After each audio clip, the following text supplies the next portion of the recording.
Folks in the back, oh, there we go. Good morning, everybody. Welcome to Columbia University Club here on Monday morning. Thank you, everybody, for turning out. My name is Gabriel Saya. I'm the co-executive director of the Cattell Center for Health, Equity, and Justice. We're really pleased to be here today with our partners at Columbia University Justice Lab and Cut 50 for the launch of these reports about probation and parole in the use of probation and parole in the United States today, and particularly around technical violations. And we have a fairly tight agenda that we want to keep today because we know for many of you who are reporters, we want to make sure you have an opportunity to ask the speaker questions. Let me just run through the agenda. Quickly, the bathrooms are out that room on either side of the room. Over there, there's food, there's coffee. Please help yourselves.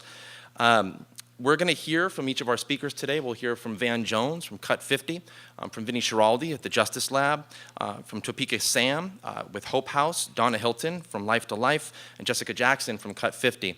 We're going to try to keep the presentation portion of this relatively short. Vinny will go over the research and the reports today, which you can find out at the sign-in table if you haven't picked up a copy. He'll do that through this PowerPoint, and then we're going to open this up to Q&A from the audience.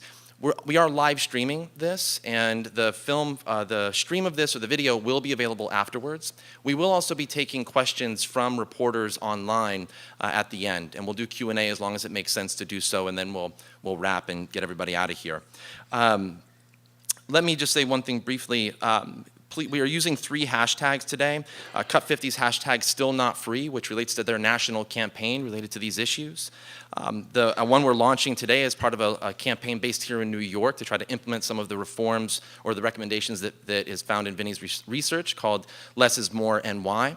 And then, of course, Close Rikers, because as you'll hear in Vinny's research, there's a pretty direct connection here between the problems of reincarcerating people for technical violations on probation and parole and the problem in question of Rikers and our ability to close it rapidly. So with that, let me bring up our first speaker, Van Jones from Cut 50. Van will speak, and again, please hold your questions until the end of the speakers. This portion, the presentations will run roughly 21 minutes, and then we'll move to Q&A.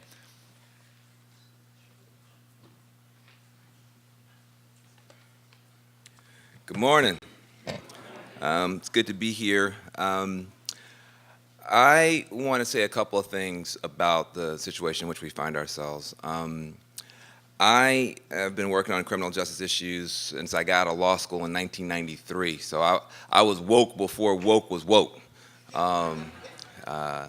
We didn't even have the term mass incarceration. We called it the prison industrial complex, which lets you know was only about 6 of us working on it, because who would come up with a term like that? But this is not something that's new for me. It's something that I have been shocked about my whole life, that when you talk about liberty and justice for all, conservatives care about liberty, individual rights, limited government. That principle is being completely violated. Conservative Republican principles of liberty are being completely violated by this mass incarceration crisis that we're in. Justice, liberals talk about justice. You need to make sure that the little folks aren't run over by the big folks and the weak folks aren't mistreated by the strong folk. That principle is being violated every day by the way the court system crushes people because they don't have enough money for a good lawyer, or because they come from the wrong neighborhood, or their skin color is different.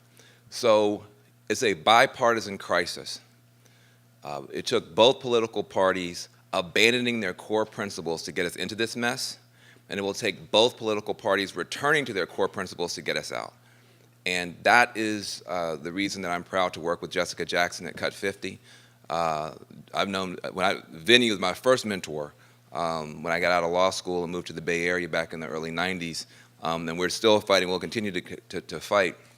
But I wanna just talk about something that happened to me this weekend. I thought this weekend, after my show, the Van Jones Show debuted, 7 o'clock on CNN,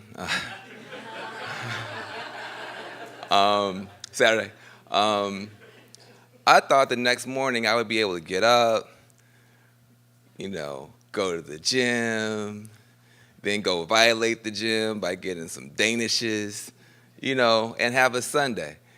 But I woke up and the President of the United States was tweeting about the interview I did with Jay-Z. And I want to say something about that.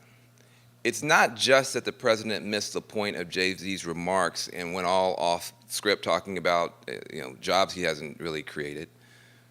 The problem with the president's tweet about the Jay-Z interview is that the core of the Jay-Z interview was about criminal justice. The core of the Jay-Z interview was about Khalif Browder, who Jay-Z had created a documentary for.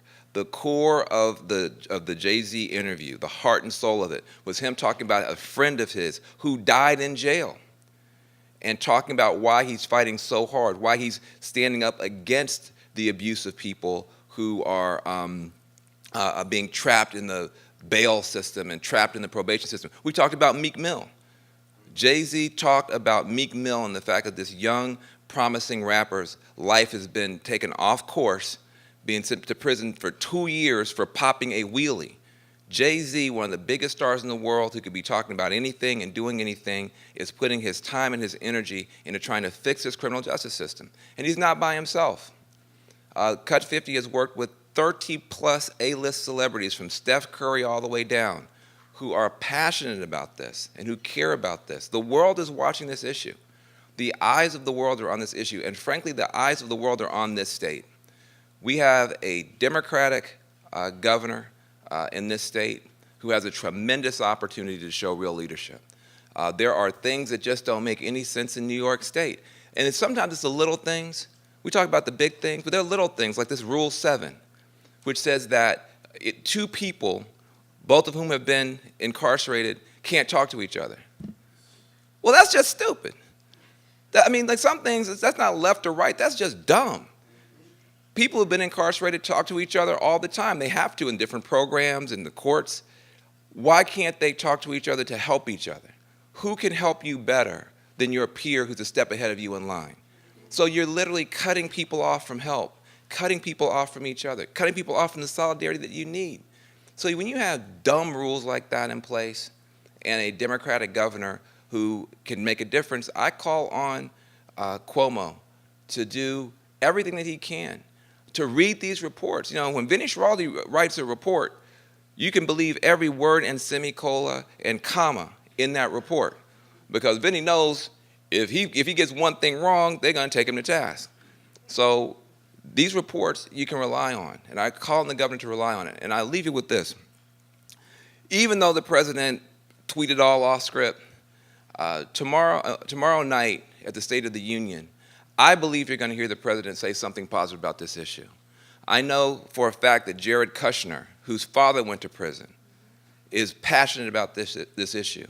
The news media didn't cover it as much as we should have, but conservatives who care about this issue have been meeting with this president thanks to Jared Kushner.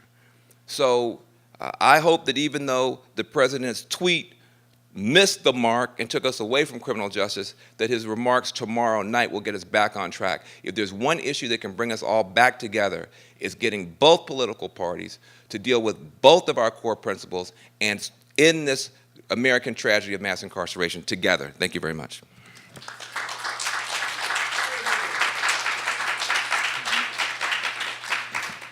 Thank you, Van. Van mentioned and brought into the room the name of Khalif Browder, and I just wanted to mention that Khalif's brother, Akeem Browder, who's the president of the Khalif Browder Foundation, is here today, and just thank him for being here with us, and thank you, Van, for raising that story. I'd like to ask Vinny Schiraldi, he's the senior research scientist at the Columbia University Justice Lab, to come up and walk us through these reports.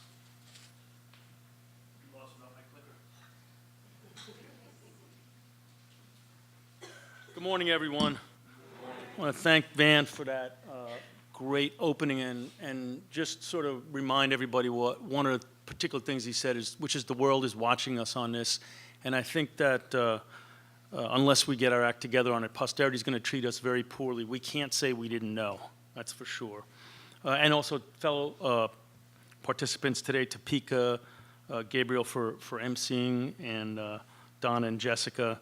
I want to thank my report co-author, Jennifer Arzu. Are you out there, Jennifer?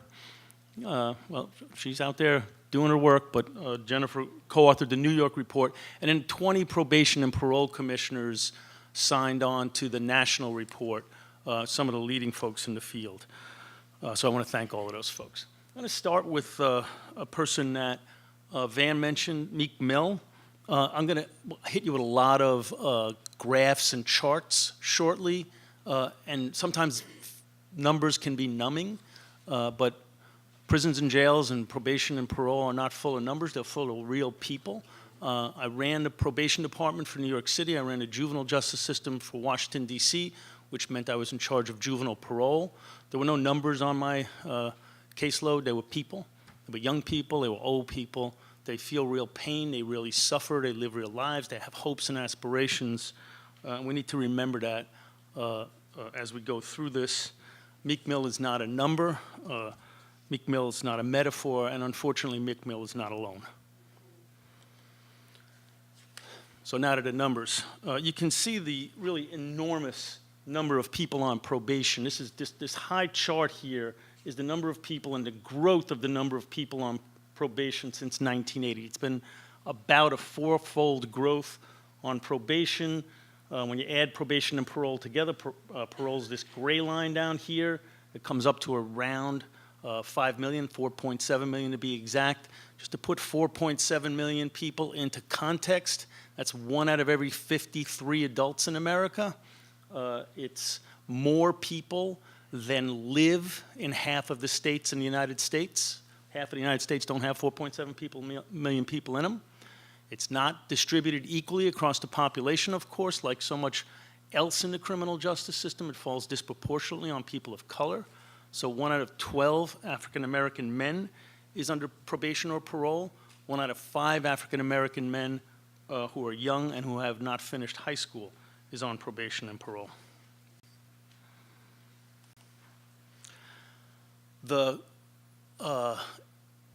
call to reduce the number of people on probation and parole, the call to reduce technical violations, to eliminate fines and fees for people on probation and parole that our report is coming out with today. We're not alone in that. This is mainstream thought in the community corrections field, which is really unusual. The community corrections field is saying we should have half as many people in our system. It's not just some crazy guy like Van Jones, right? It's not just Jay-Z. It's not just basketball players and celebrities who know somebody who just got locked up. The field is saying there's too many people on probation and parole. As these numbers occurred, as this growth occurred, 9 out of every $10 went to prisons, even though twice as many people were on probation and parole.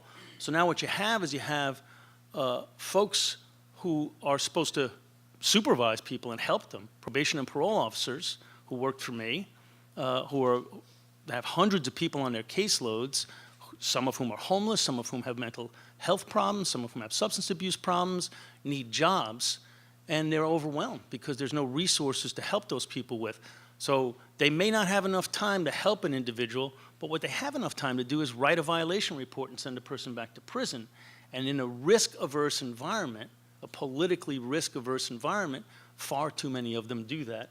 So what happens now is that 4 out of every 10 people locked up in jail and prison in America were on probation and parole at the time they got locked up. So, as I said, back to here, this is mainstream thought now. The Harvard Executive Session on Community Corrections that was chaired by my colleague Bruce Western over there. Bruce, raise your hand. There's Bruce. Had brought together 29 experts, scholars, probation and parole commissioners, law enforcement, legal experts, formerly incarcerated people, and they said, shrink probation, make it better, get rid of the fines, stop violating so many people.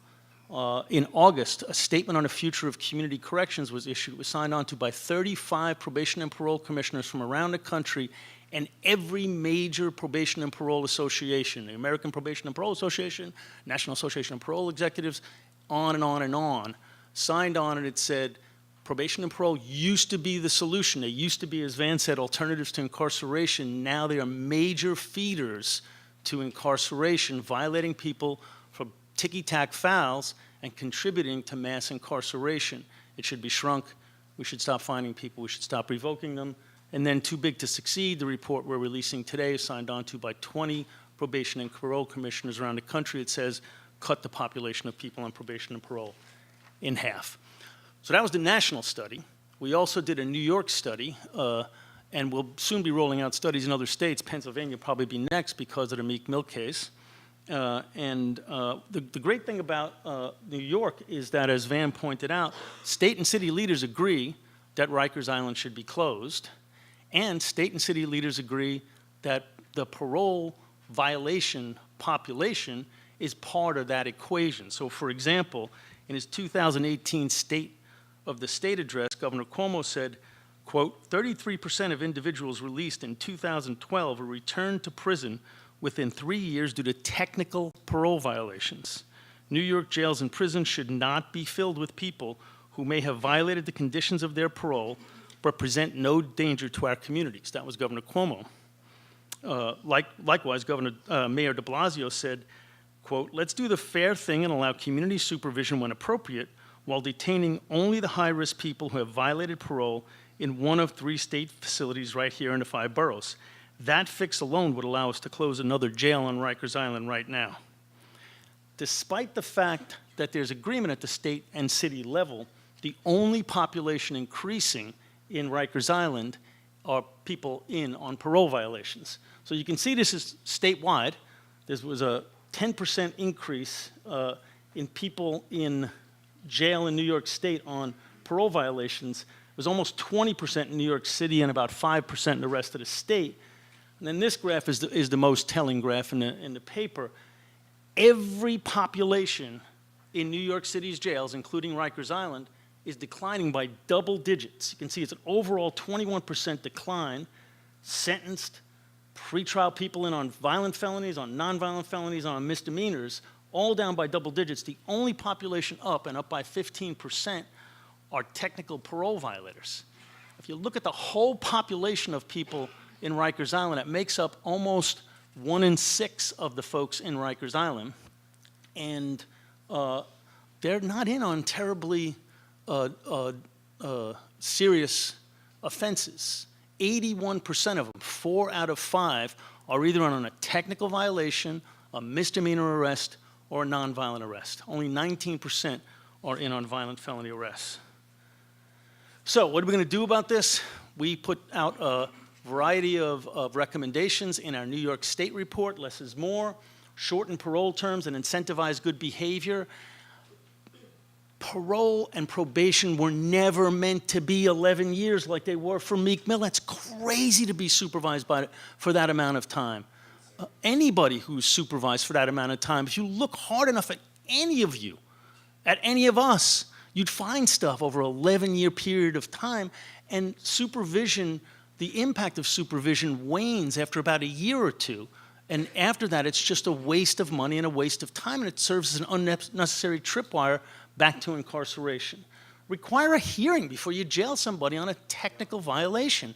You shouldn't be able to just put the handcuffs on somebody and take them straight to jail. It's too easy. And when you make things easy for risk-averse, overburdened bureaucracies, they do bad stuff with that. Not because they're bad people, but because they're just managing too many people with too many problems, and they know that they'll never get in trouble for putting somebody in jail, but if they take a chance on somebody and it doesn't work out, that's when they get called on the carpet. Create a high legal threshold for jailing people on parole. There are a lot of calls, rightly, for bail reform. Stop locking people up who haven't been convicted of a new crime, who are too poor to get out. We need to extend that to people on parole. And then problem-solving hearings. It shouldn't just be about guilt or innocence. It shouldn't just be about, did you come up with a dirty urinalysis? It should be, what are we going to do about this? You have a drug problem. You don't have a place to live. It's not just you did it or you didn't do it. It's what can we as a society do to help you make it through this transitional period. Require graduated responses and cap violation terms. These are both sort of the same theme. There's tons of evidence that it's the certainty of holding people accountable that affects their behavior the best, not the severity. So a 1-week return to jail gives you as much of a jolt to somebody and a wake-up call as a 2-year one, except a 2-year one uproots people from all of the things they have supporting them. So if you have graduated responses, including graduated incentives that incentivize good behavior, and more supervision or more programming, Those kinds of things will help nudge people in the right direction way better than a 2 to 4 year sentence back in jail. And then finally, this is going to save a lot of money. And the folks on probation and parole very often need expensive help, like housing. Housing is a huge issue for people on probation and parole. We should be able to help with supportive housing for folks that are out there not making it and living in cardboard boxes, not expensive and debilitating reincarceration. Here's how to read the reports. Here's a bunch of hashtags I don't fully understand. I'm done.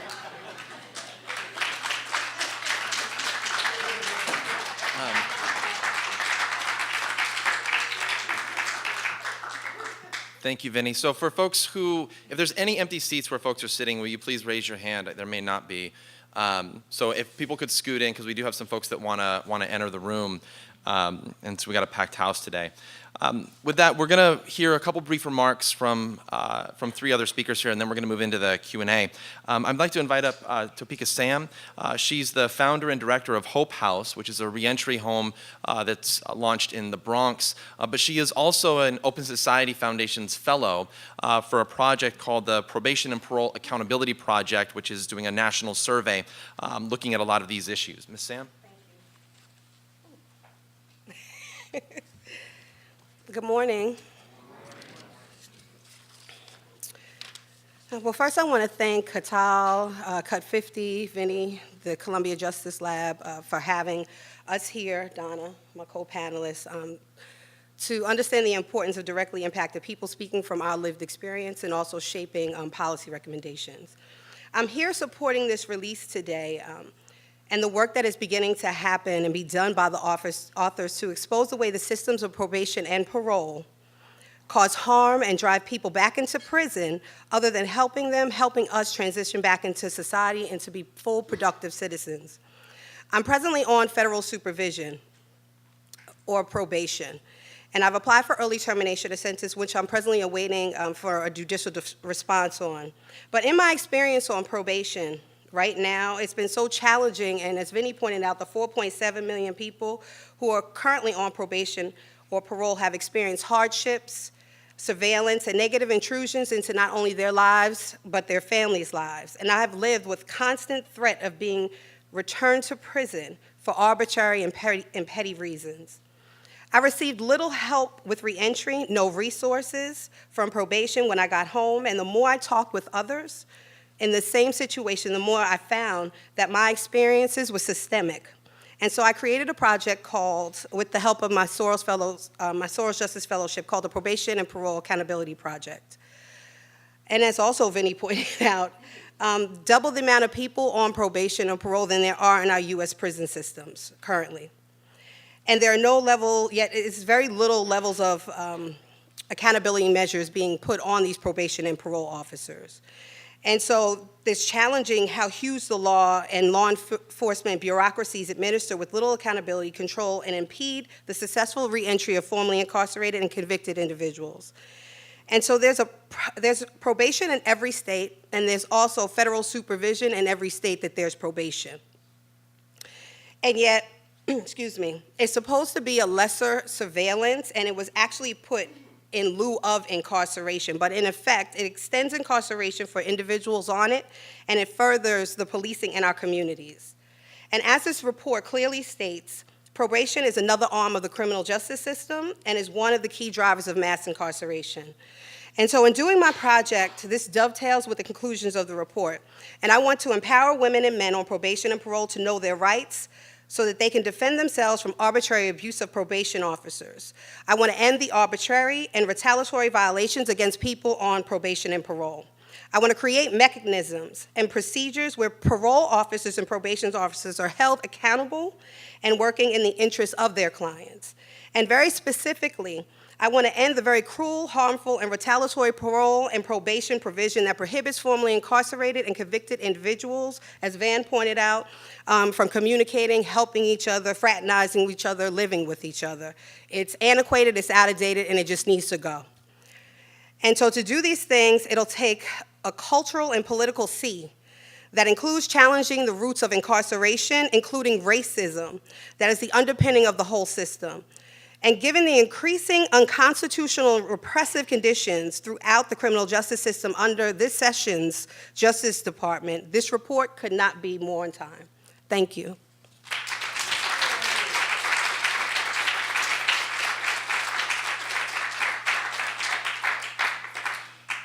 Thank you, Ms. Sam. Now I'd like to ask Donna Hilton to come up. She's the founder of Life to Life. She is also an author who has a book that's about to come out.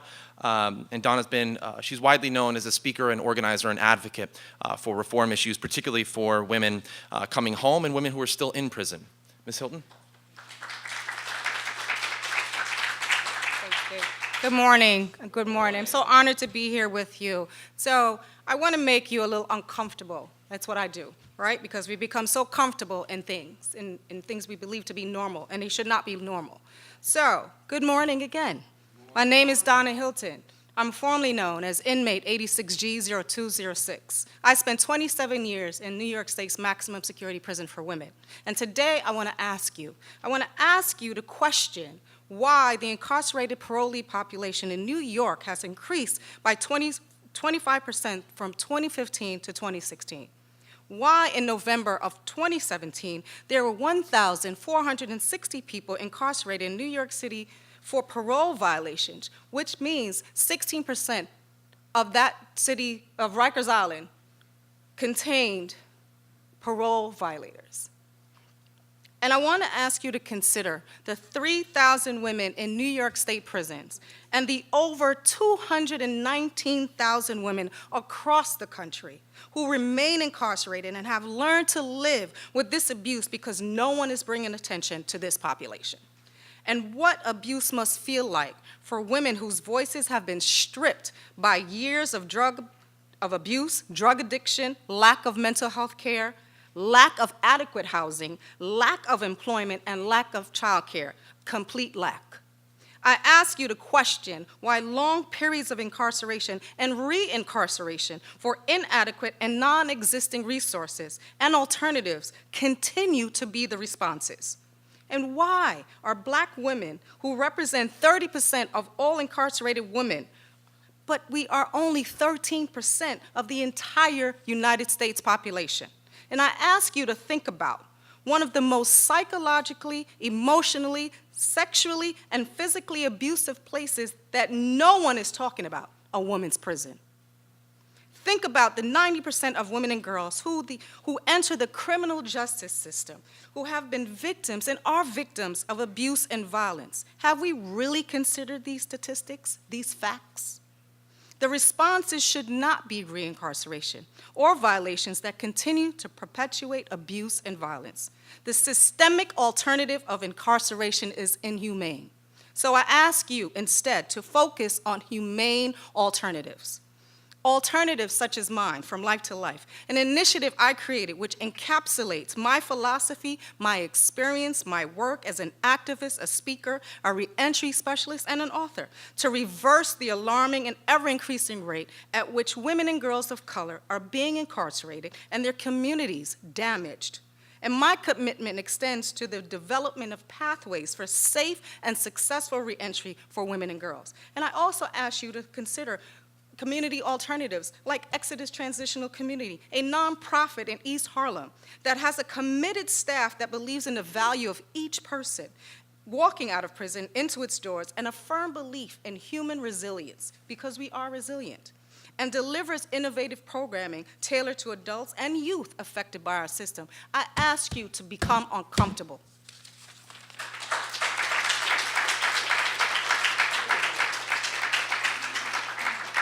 Thank you, Ms. Hilton. Our final speaker is Jessica Jackson. She's the National Director from Cut 50, and after her remarks, we'll open this up to Q&A.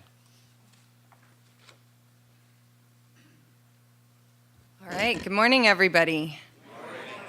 So, as Gabe said, I'm the National Director of Cut 50, but I actually come to this issue from a bunch of different angles. First, my personal experience. When I was 22, my own husband was locked up, and I went through the next 3.5 years learning all about the criminal justice system from an angle I'd never wish on anybody. Second, my professional experience. I'm a criminal defense lawyer. And third, and probably most importantly for this issue, is my experience as an elected public official in Mill Valley. You see, I was former mayor and now city council member in Mill Valley, so I understand the public safety aspect of this issue. When I first started learning about probation and parole, I came into this with the understanding most people have. It's a system created to keep us safer, right? Wrong. There's nothing within the reentry process, nothing within our mass incarceration system that actually makes us safer, because there's nothing that actually addresses the underlying reason why people are getting in trouble in the first place, why they're making the decisions they are. There's nothing that addresses addiction. There's nothing that addresses mental health issues. There's nothing that addresses poverty and the lack of opportunities and lack of educational opportunities for most people. So as an elected official, I would second the call that's been made on the governor and many elected officials across the country, all of them, to look at the system that we have set up, to recognize that we're not making our communities safer. Instead, we're actually breaking them. How many of you guys have ever been late to a meeting? I mean, I'm late every day, everywhere. I'm known for it. How many of you have been late on a bill? Again, talk to the student loan folks, late every month. These are not offenses that should send somebody back to prison, yet for some reason, 61,000 people in this country are sitting behind bars right now, away from their families, away from their jobs, away from any sort of situation where they could possibly start succeeding and building their life back because of minor violations like that. Minor violations like not paying a bill on time, showing up to a meeting late, in Meek's case, popping a wheelie. So I would implore every elected official in this country to take a good, strong look at what you're doing in your community to help people reenter, and whether or not your probation and parole systems are just triggering a mass supervision leading to mass incarceration. Cut 50 is excited to launch the Still Not Free campaign. It's being led by Shaka Sangor on our staff and Michael Mendoza, both of whom know exactly what it's like to be on parole from their own personal experiences. I'm proud to say that when Michael came to me last year and told me that he had nowhere to go on Thanksgiving because he couldn't go down to see his parents because of the travel radius imposed by his parole, I welcomed the opportunity for him to write a bill and for Cut 50 to introduce it last week, AB 1940 in California. We've talked a little bit about bipartisan issues and how this is a bipartisan issue. When Michael first submitted that bill to Ledge Council, I got a call saying 3 Republicans wanted to get on it in California. I had to go back and read that bill. I thought we had done something wrong here. But it turns out both sides can agree that it's not smart to keep somebody from being able to go home and visit their parents for Thanksgiving, from cutting them off from their only support system, their nuclear family. It's not smart to keep them on lifetime parole like Michael is.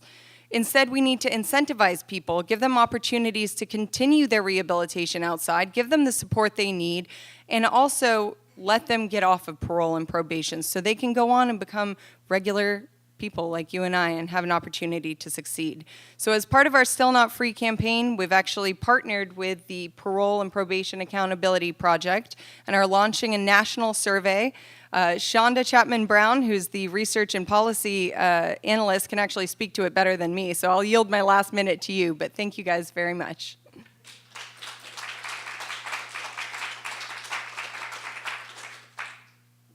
Good morning. I'm so excited to be here, and I'm especially excited about this project. From the standpoint of a researcher, I understand the importance of storytelling and the ability of stories to create lasting and sustainable change. And from the perspective of someone who's been directly impacted, someone who's experienced probation, I understand the importance of having directly impacted people lead that work. The Probation and Parole accountability project survey does exactly that. It's a project that is conceived, it's created, and it's implemented by directly impacted people. The main purpose is to understand the experiences and the attitudes of people on probation and parole, with the special emphasis of understanding the facilitators and barriers of success. And not just understanding that, but moving the idea of success beyond just recidivism. We also want to get a sense of, Vinny talked about the technical violations, so some of the things that people are being violated for, their experiences with their probation officers, things like that. So we're super excited about the project, and I can't wait to get that data to you guys.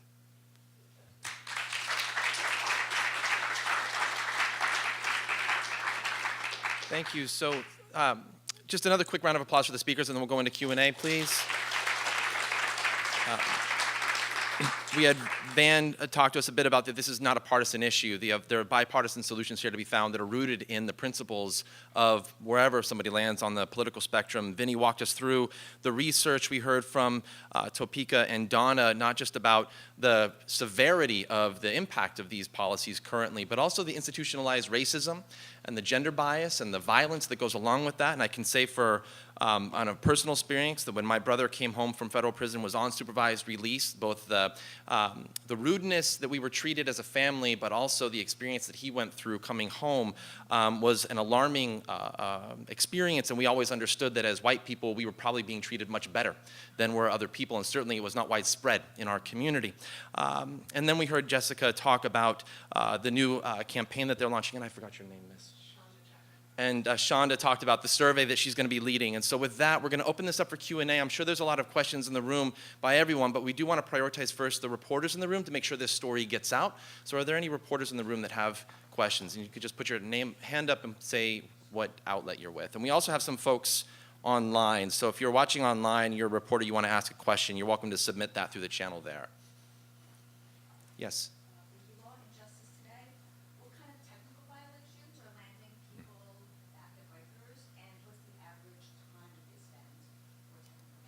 The question was, what kind of technical violations are landing people back at Rikers, and what is the average amount of time people are spending when they're there? Okay, so we don't have a breakdown of what technicals they're in for, but typical is absconding or failing to report to your parole officer, as folks mentioned, associating with other people with criminal records, and dirty urinalysis, using drugs. Those are kind of the classic technical violations. The folks that were in for technical violations were spending about 2 months, and that's not 2 months punishment. That's 2 months before their case gets resolved. That's what they do in a local jail. Then when their case gets resolved, about 2/3 of them are going to prison for a period of time I don't know, and 1/3 of them were going out. The administrative law judge decided they didn't need to be incarcerated. So that kind of raises a question, which is if it takes 2 months to make that decision, did they ever need to be incarcerated? And that's kind of why, part of the reason why one of our recommendations is hold that hearing right up front. If the person doesn't need to be incarcerated, why uproot them from their home, from their job, from their families, from all their support networks, so that 2 months from now you can decide they really didn't need to be incarcerated at all? Other questions? We can just open this up now for anybody who'd like to ask. Yes, miss? Yes, my name is Dr. Wanda Seawood, former executive for New York State Parole, now retired, so I get a chance to speak. I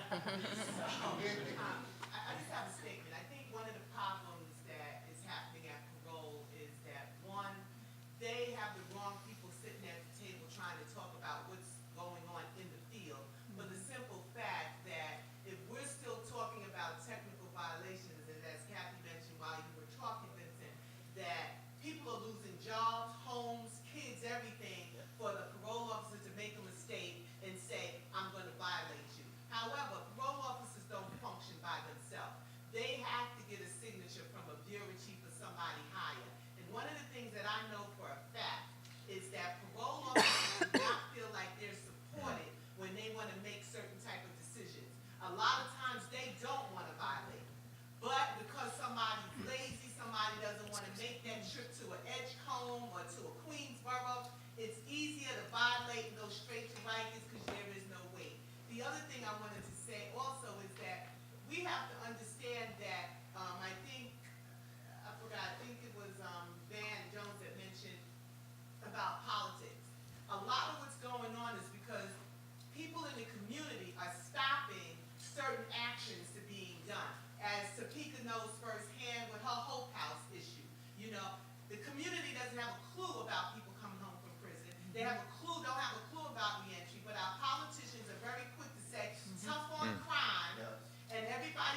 about more individuals in the penitentiary.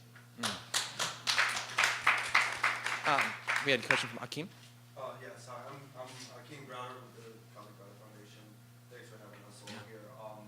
I had a question for the panel, just regarding statistically in New York State, if we're only talking about one jail, but I'd like to get a sense of New York State's number as far as how many people on, or at least ratios, how many people on parole or probation that sees re-entry or that sees the recidivism.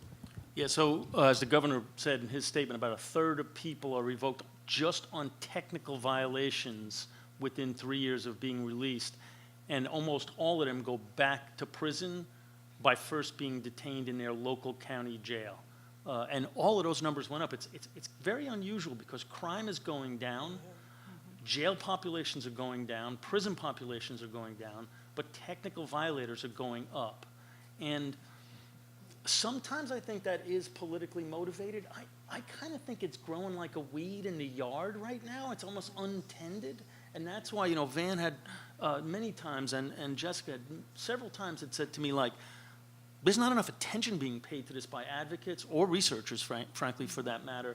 We need to pay more attention to this issue because this is 4 in 10 people going to prison and jail in America. It's not some trivial little number, and it's 1 in 5 young black males who haven't finished high school. So in the black community, it's really focused. It's the African American population. There was that one-day snapshot that you gave the data on in November. On that same day, African Americans were locked up for parole violations at Rikers Island at 12.4 times the rate of whites. So this is having a very deep and focused effect on the African American community, and in ways that I don't think are fully understood. And I think the advocacy community, although now that Katal's on our side on this and other folks, I think it'll get more attention, and hopefully something good will happen. Just one other thing I want to say, I'm super sorry for your loss, and I'm really glad you've taken on this issue. It was just a follow-up to the response with this, because we do know the recidivism rate for technical crime, technical violations, but the reentry as well as the thought given to the rehabilitation is what one, the Kalibata Foundation, what we're focused on. Great. Coming up with different means and methods to make sure that population does have a chance to stay home. And so the social emotional learning curve is not being given much thought to. And so this is what we're focused on, which is we created different means to actually keep the lines of communication for those returning citizens and the returning population to stay home. But I don't feel the government is actually looking at the rehabilitation efforts as opposed to looking at how we can keep our community safe. Okay. I mean, I think there's a lot more that can be done, but I'd like others to. Jeff, I want to say something. So let's try to look at it in what's really going on in maybe a more visual way. So I have people that I work with that are inside. They have been violated. I just spoke to someone when we were outside, when we were talking, someone who called me from the Dutchess County Jail. And we have people on parole who have been laden with so many constraints and so many stipulations that it's hard to manage. It is hard to deal with. It is just simply hard. I have so many people, right, women and men, who have called me or told me they were getting violated because they jumped a turnstile because they simply did not have a Metro card. And so how do you expect someone to get to even to parole to report if they don't have car fare because they can't get employment because no one will hire them, and then the shelter won't give them anything. They don't even give them food. So a lot of these shelters don't even have food to sustain people in that context. So we have to understand that these things that we take for granted, and not me, because 27 years, obviously that's not taken for granted, right? But we have to understand what happens within the community when we are released. It is not easy, and especially for people who have served an exorbitant amount of time. It is not easy. It is very difficult, and doors continue to be slammed, slammed, slammed shut in our faces, and then you ask us to do so many things. You ask us to do so many things. It is difficult to do these things, and no one is helping. No one is getting that. So I just wanted to be clear. That's as simple as it could be, just trying to get on the train, just to make parole, or just to go try to see your child, or just to go somewhere to do something that you're mandated to do. Topeka, did you want to comment on Yeah, this? there's, just giving an example, and then also to kind of launch off of what Donna was saying, there was a sister who was violated because she was walking her dog, and she walked her dog outside of the proximity of where her, because you know, sometimes when you're released on probation or parole, you're on home monitor. And so because she went off of her property, they actually violated her and sent her back to prison for walking her dog. So, I mean, it's these small things that you would never think that, right? But how retarded, I'm sorry, is that to send someone back to prison for walking their dog? Literally, relieving their dog at 4 o'clock in the morning. But also, what Donna said, there are no resources that we are actually given unless other formerly incarcerated people are really giving us those resources. For example, myself, as I stated, being on federal supervision, no one said, Topeka, you should go here, or you should do this. It was other formerly incarcerated people who had done work, who told me, hey, apply for Columbia for Beyond the Bars Fellowship. And then from that opportunity came Justice and Education Scholars. It was, hey, go here, and why don't you apply to do this? You want to start an organization? Go to this foundation because they support the work that formerly incarcerated people are leading. But without that network, it would have never happened. And then housing, as Dr. Seward had said, we started a house for women coming home in the Bronx. And the community, not in my backyard. Here we are in 2018 in communities of color where we have internalized racism, where people don't want you to live, not even in the Bronx. And yet, we're asking the elected officials, like, hey, how can you help us with that? And they're like, hey, what you're doing is great, but not in this homeowners community. So, you know, and then it turns to voting, you know. Formerly incarcerated people, we are a voting bloc. I mean, yes, people on parole cannot vote, but those of us on federal supervision and on state probation can vote. And I think that if we begin to start mobilizing around this issue and starting to get our people to the polls as well, then we will be able to really make policy change and put our people in office so that we can have housing and resources from the ground up. That's I think we're going to wrap here just to move folks out. So 2 quick things, because the action step here is a great way to wrap. In addition to the Cut 50 national campaign, still not free, we are launching today Less is More New York, which is to implement the recommendations from the report. We're happy to partner with Columbia on this and work with Cut 50 here and others in the room. Valdez Heron is a community organizer back there. Stand up, Valdez, who with Catal. For anybody who wants to be involved, talk to Valdez at the end. He'll be the point person on it with his own experiences with probation. Thank you all for coming out. Thanks for the viewers online. I want to do another round of applause and thanks to our speakers. And we have the room for about 35 more minutes, and so people can stay and mingle, and the easiest place to do that is probably going to be out there near the coffee and food. Thank you all for coming out this morning. Always buy food. Don't tell Van. We're so